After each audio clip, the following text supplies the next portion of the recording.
দাঁড়াও দাঁড়াও, কোথায় যাচ্ছি তোমাদের তো অবশ্যই বলবো, তার আগে বলো রাস্তাটা কেমন লাগছে। খুব সুন্দর লাগছে তাই না? হ্যাঁ ঠিকই ধরেছো।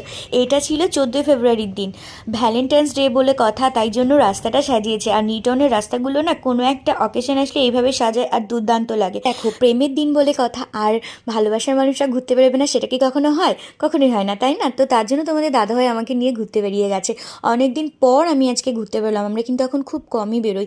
তো যাই হোক, আগে আমি এই নিউ টাউনের দিকে একটু ঘুরতে গিয়েছিলাম। দেন দেখো ইকো পার্কের সামনেটায় এসে দাঁড়িয়েছিলাম, একটু চা খেলাম ওখান থেকে। চা খেয়ে আবার চলে গিয়েছিলাম আইফেল টাওয়ারের পিছন সাইডটাতে।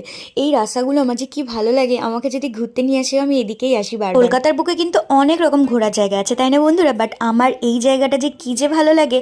আর একটা জায়গা আছে, সেটা হচ্ছে গঙ্গার ঘাট। এই দুটো জায়গা আমার কাছে বেস্ট।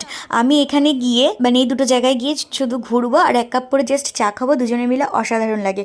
আর দেখো রাস্তাটা কতটা ফাঁকা, সেটাই এই তোমাদের দাদাভাই রাস্তাটা ফাঁকা, দেখাচ্ছিল। এই রাস্তাটা ফাঁকা না, একটা গাড়ি আসছে। আমি এখানে এসে রিলস করছিলাম, ওইখানটা ছিলাম, এখানে আসলাম। এবার বাড়ির দিকে যাব, কিছু আগে পেটটা মানে ভরাতে হবে। গাড়ি এসে তো কম গাড়ি আছে।